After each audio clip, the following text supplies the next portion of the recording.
Thiruvananthapuram regional cancer സെന്ററിലെ രോഗികളെ സാമ്പത്തികമായി സഹായിക്കുന്നതിനായി വിവിധ ഉത്പന്നങ്ങളുടെ മേള സംഘടിപ്പിച്ചു. ആശ്രയ വോളണ്ടിയർ ഓർഗനൈസേഷന്റെ നേതൃത്വത്തിലാണ് പരിപാടി. മേളയിൽ ഭക്ഷ്യവിഭവങ്ങൾ, വസ്ത്രങ്ങൾ, ആഭരണങ്ങൾ തുടങ്ങിയവ നിറഞ്ഞുനിന്നു. തിരക്കൊട്ടും കുറവില്ലായിരുന്നു.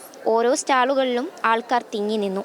ഭക്ഷണം, അതിൽ തന്നെ വിവിധ സ്റ്റാളുകളിലായി വ്യത്യസ്ത വിഭവങ്ങൾ, വസ്ത്രങ്ങൾ, ആഭരണങ്ങൾ, അങ്ങനെ നിരവധി സ്റ്റാളുകളാണ് മേളയിൽ നിറഞ്ഞു നിന്നത്. ലാഭമാണ് ലക്ഷ്യം, പക്ഷേ അതൊരു വ്യക്തിക്കല്ല, ആശ്രയ വളണ്ടിയർ ഓർഗനൈസേഷനിലേക്കാണ്. അതുവഴി റീജിയണൽ ക്യാൻസർ സെന്ററിലെ രോഗികളുടെ ക്ഷേമ പ്രവർത്തനങ്ങൾക്ക്. ഞങ്ങൾ കിട്ടുന്ന പ്രോഫിറ്റ് മുഴുവൻ ഞങ്ങളെല്ലാവരുടെയും നല്ല സഹായമുണ്ട്. അത് മുഴുവനായിട്ട് ഈ രോഗികളുടെ ചികിത്സയ്ക്ക് ആയിട്ടുള്ള ഈ പൈസ അതിനായിട്ട് ഉപയോഗിക്കുന്നു. ഒരു പൈസ അവരുടെ ചികിത്സയ്ക്കും റീഹാബിലിറ്റേഷനായിട്ട് പുനരുദ്ധാരണത്തിനുമായിരുന്നു ഈ പൈസ പോകുന്നത്.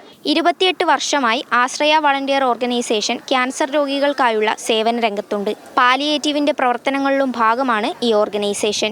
10-15 പേരുമായിട്ട് 3 പേരായിട്ട് തുടങ്ങി, പിന്നെ 15 പേരായി, അവസാനം ഇപ്പം 450 പേരുടെ മുകളിൽ ഞങ്ങൾ മെമ്പേഴ്സുണ്ട്. ലിംഫിഡിമ എന്ന് പറഞ്ഞ ഡിപ്പാർട്ട്മെൻ്റ് ഉണ്ട്, ബ്രസ്റ്റ് റിമൂവ് ചെയ്തവർക്ക്. അപ്പോൾ അവിടെ ആ ഒരു ഗ്രൂപ്പ് ട്രെയിൻഡ് ആയിട്ടുള്ള അവിടുത്തെ സ്റ്റാഫിൻ്റെ കൂടെ പോയി ബ്രസ്റ്റ് റിമൂവ് ചെയ്തവർക്ക് എക്സസൈസ് പഠിപ്പിക്കാനൊക്കെ അങ്ങനെ ഒരു സെക്ഷനിൽ പോകും. എഡ്യൂക്കേഷനായിട്ട് കുട്ടികളെ പഠിപ്പിക്കുന്ന ഒരു 12 പേരുള്ളൊരു ടീമുണ്ട്. അത് മെഡിസിൻ തൊട്ട് ഏതുവരെയും പേഷ്യൻസിൻ്റെ മക്കളെ ഏകദേശം 350 പേരിൽ കൂടുതൽ പഠിപ്പിക്കുന്നുണ്ട്. പാളയത്തെ ക്രൈസ്റ്റ് ചർച്ച് സെന്റിനറി ഹാളിൽ 10 മണി മുതൽ വൈകുന്നേരം 6 മണി വരെയായിരുന്നു മേള.